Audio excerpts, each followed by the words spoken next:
நம்ம வீட்டில் ஒரு ஸ்விட்ச் ஆன் பண்ணுனா லைட் எரியுது, ஃபேன் சுத்துது, மொபைல் சார்ஜ் ஆகுது. அதுக்கெல்லாம் பின்னாடி இருக்கிற ஒரே ஒரு காரணம் என்ன தெரியுமா?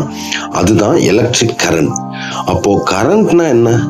ரொம்ப பேர் நினைக்கிறாங்க கரண்ட்னா ஒயருக்குள்ள எலக்ட்ரிசிட்டி ஓடுதுன்னு. ஆனா அது அப்படி இல்லை.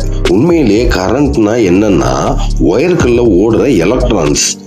எலக்ட்ரான்ஸ்னா என்னன்னு தானே கேக்குறீங்க. எலக்ட்ரான்ஸ்னா என்னன்னா ஒவ்வொரு பொருளும் அணுக்களால் ஆனதுன்னு படிச்சிருப்போம். அந்த ஒரு அணுவுக்குள்ள இருக்கிற சின்ன துகள் தான் எலக்ட்ரான்ஸ். அந்த எலக்ட்ரான்ஸ் ஒரு இடத்துல இருந்து இன்னொரு இடத்துக்கு ஓடும். அப்படி எலக்ட்ரான்ஸ் ஓடுற மூமெண்ட்டுக்கு பேர் தான் கரண்ட். இதை இன்னும் சிம்பிளா புரிய வைக்கணும்னா ஒரு தண்ணி பைப்புன்னு நினைச்சுக்குங்க. தண்ணி பைப்புக்குள்ள தண்ணி ஓடுதுல்ல, அதே மாதிரி தான் ஒயருக்குள்ள எலக்ட்ரான்ஸ் ஓடும். பைப்புக்குள்ள தண்ணி ஓடுனா அது வாட்டர் கரண்ட், ஒயருக்குள்ள எலக்ட்ரான்ஸ் ஓடுனா அது எலக்ட்ரிக் கரண்ட். இப்ப ஒரு முக்கியமான விஷயம் என்னன்னா, கரண்ட் ஃப்ளோ இல்லைன்னா எந்த எக்யூப்மெண்ட்டும் வேலை செய்யாது.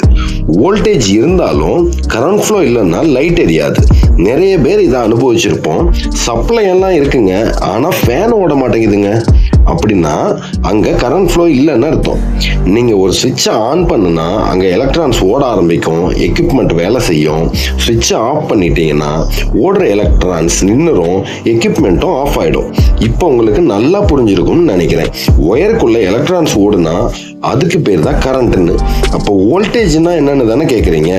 இதே மாதிரி வோல்டேஜ்னா என்னன்னு எல்லாருக்கும் புரியுற மாதிரி அடுத்த வீடியோல சொல்றேன். கரண்ட் பத்தி எதுவும் சந்தேகம் இருந்தா கமெண்ட்ல கேளுங்க. நான் உங்க மின்சார மனிதன்.